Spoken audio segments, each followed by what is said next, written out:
Decisions in life can be made in two ways, using intuition and logic. I'm a big supporter of using your gut, always trusting your instincts. But there are times in life when nothing beats numbers and the common sense. Real estate is one of them. No matter how strongly believe in something, no matter what our intuition and gut says, we always need to have it double checked by numbers. Welcome back to my channel. My name is Erkka Suvanto. Some of you call me EJ. I'm here on social media to build a legacy for my kids and pass on all the life and business lessons to each and every one of you. Today I want to talk about real estate key metrics. I have a strong, long background in real estate, as I have mentioned several times. And coming back to my intro about how decisions can be made using logic or intuition. People oftentimes go wrong when they only ride on the big wave going up, meaning market doing really well, interest rates being low, but nothing beats numbers. This is a classic example where logic might beat intuition in the end. At least we need to be careful and have everything double checked using some of the key metrics I'm about to introduce to you today. Let's dig right deep into it. So, key metrics in real estate. There are 4 that I use regularly. There are obviously more than that, but these 4 are the ones I always use whether I'm doing a buy and sell type of a project or a buy and hold. Number 1, ROI. In other words, return on investment. What does this mean? I'll give you an example. The best way to illustrate this is to use real life examples, and I'll do my best in just doing that so that it becomes clear to everybody. Let's say I have a project. I'm doing a buy and sell. What does a buy and sell mean? It means that I'm buying a property. Let's say it's a multifamily 4-unit. It's a fourplex, a 4-unit townhouse project that I'm planning on flipping. I buy it low, I get it fixed, and I sell it high. That's my idea. Let's use some numbers. So my purchase price, these are just hypothetical, keeping it simple. 100,000. As I mentioned, I'm going to get it fixed. My rehab cost in this imaginary calculation is 50,000. And my other costs, let's say, are 20,000. So my total, as far as costs and expenditures go, is 100 plus 50 plus 20 is 170. Other costs could include financing, could include property management if we happen to have any, or electricity bills and stuff like that during the rehab time, insurance and so forth. Rehab obviously is the cost and labor of getting the property fixed.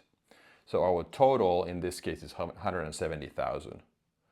And then our profit, if we sell the property for 200,000, and already our commission and closing costs would be included in this line here. So whatever is left is our profit, and that in this case is 30,000. So what we do is that we compare the 30, the total investment of 170. 30 divided by 170 would be 17.6%. I have a cheat sheet there. That's why I was looking at my other whiteboard. So my return on investment in this imaginary real estate calculation is 17.6%. The next question, is that good? Yes, typically that is a good return on investment. Purchase price, rehab, everything included. Key point here is that also financing, your mortgage, is included in this line if you used leverage to purchase the property. 17.6. Profit gets compared to the total investment of 170. Key metric number 1 covered. Let's move on. Cap rate, also known as capital rate.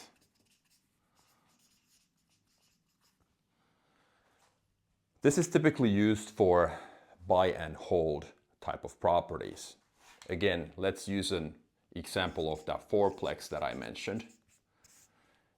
My rents in this case would be, let's say, 12,000 a year, and my expenses would be 2,000. So my total NOI, which stands for net operating income, is 10,000. From the previous page, our purchase price was 100. The difference between the relationship between the two is 10 divided by 100 equals 10%. So now the difference between this and number one is that here we don't have financing included in this. So the real question now is that 10% cap rate. Of course, what goes into this type of a calculation and number, whether one can answer if 10 is good or not, is also strongly related to what type of a property do we have. This is purely looking at the buy and hold type of a scenario. Of course, we would potentially have the appreciation of the property as well. That goes on top of that. But the key thing here is that we now need to compare the 10% return on investment to the financing cost in the marketplace. Let's say here in Europe, my mortgage rate, roughly the total rate, real rate would be somewhere in the 5% range. So the European Central Bank 12-month reference rate, say 3.7, 3.8 plus the margin that the local bank is charging, let's say it's roughly 5%. So comparing 5 to 10 sounds like a pretty good transaction, pretty good investment to me. What if this was significantly lower? What if I was looking at 6%, over 5%? Would I still do this deal? I currently run an ad in a local newspaper advertising my real estate purchasing services to local homeowners, saying that I buy properties. The idea is that I buy larger units and potentially either hold on to them and rent them out or fix them and sell them for profit. And people offer me rentals all the time. And it seems to be very difficult to understand that what used to be a good cap rate in the range of 5 to 6% no longer is. Why? Because of financing being so much more expensive. Here in Europe, I was able to get a mortgage for roughly 1% real rate a few years ago. So if I compare 1 to 6, that sounds like a pretty good transaction. In the US, almost all mortgages are tied to either 15 or 30-year fixed rates. Here in Europe, it's different. And it varies depending on country a lot. In the Northern Europe, typically in Finland, a European Central Bank 12-month reference rate is very, very standard, which is of course good when the interest rates are low, but when they start fluctuating, going up, your rate resets once a year. That's what it means. So in this case, if I can securely, the point is this, if I can securely get roughly 5% return on my money, because if I put this, let's say I had this money, the purchase price, this was all cash. Let's say I invested this money, or deposited that, in a local bank. The note would probably give me 5% return. Would I take the risk of running a real estate operation if the difference was only 1%? No, I wouldn't. So I would definitely want to get a premium. So to me, 10%, if there is additional appreciation on the property as well, sounds like a good deal. So it all depends on what type of a property you have. If we can bank on future appreciation, location is key there, and then the cost of money has a lot to do with cap rate and how much that makes sense. Okay, that was number 2. Let's move on to metric number 3, and this is cash flow. Like any business, cash is king. What does that mean? Cash pays the bills, not equity. What is equity? A couple of basics here. Equity basically is my asset value minus, let's use the term mortgage here. So let's say I have a property that's worth 200,000 and I owe 150. So my equity is 50,000. Even if this goes up, let's say the market appreciates crazily and this goes to 10% a year. The following year, my equity is 55,000 and so on. But my cash flow is not positive. Higher equity doesn't mean anything. So that's what it means. Cash is king and cash pays the bills, not equity. So how do we get the cash flow? It's just simply cash in minus cash out. And that's our net cash flow. So in a rental example, again, this would be our rents, let's say are 10,000 a year. All our expenses are 7,000. And this is a little bit of a conflicting point. Some people include mortgage and some people don't. I don't know, to be perfectly honest, if you're officially supposed to include your financing cost here, interest and the principal payment. I always do it. I don't care, because to me, cash is cash. I mean, if my property is tied to financing, I need to understand if the total package, the total deal cash flows or not. So then let's say my mortgage payment is 2,000. So this becomes 1,000 a month positive cash flow. One of the most important metrics. Many people forget to include the mortgage, and then taxes obviously come after that too. So you need to, whatever you are, but that's always the case no matter what you net at the end of the year, whether it's your salary, your capital gains, your dividends, or proceeds from your real estate transaction, they always get taxed, obviously depending on the country you live in, but anyhow, assuming that's the case. But I always include mortgage. To me, it's very important to understand the total, the big picture. And now in the current financing climate, where interest rates, like I mentioned on the previous page, have gone up, many of my deals as well currently are negative when it comes to cash flow, because the mortgage has gone up. If the rates were 1 and now they are all of a sudden 5%, 100,000 a year mortgage, you used to pay 1,000 in interest and now it's 5,000. So that's a big difference. That's 4K a year that you need to find somewhere else.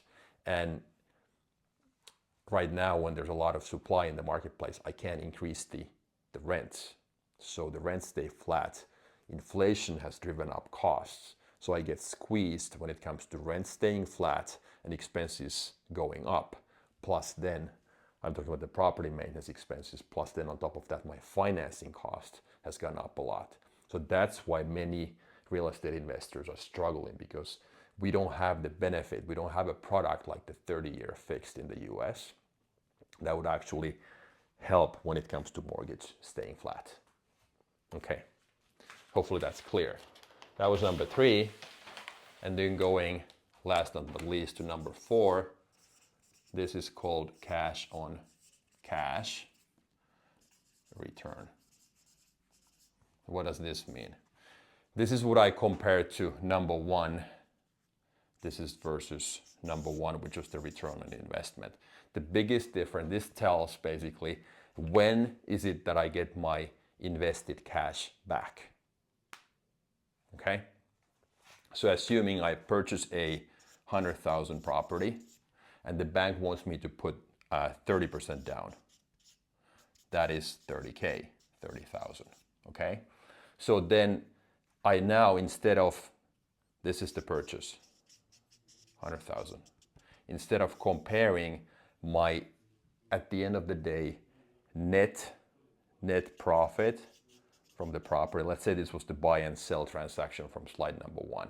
So we made 30,000 in profit in that example. So that was our profit.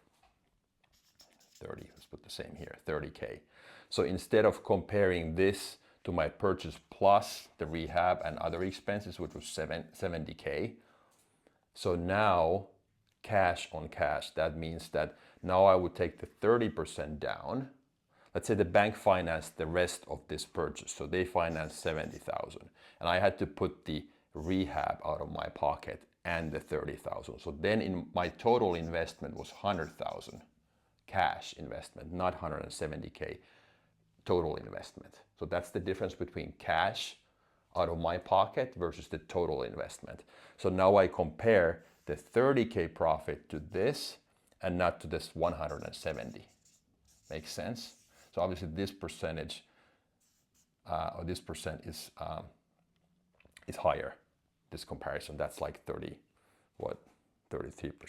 So I get my money back roughly in 3 years versus here it was 17.6% from page number 1. Out of these 4, what I use the most are the first 3.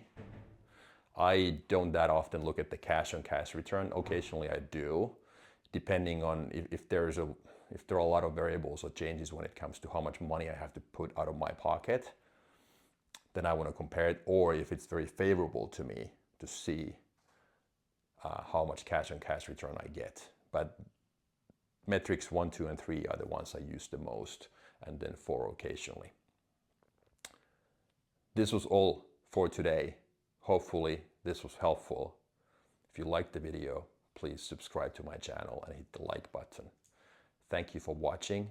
Until next time.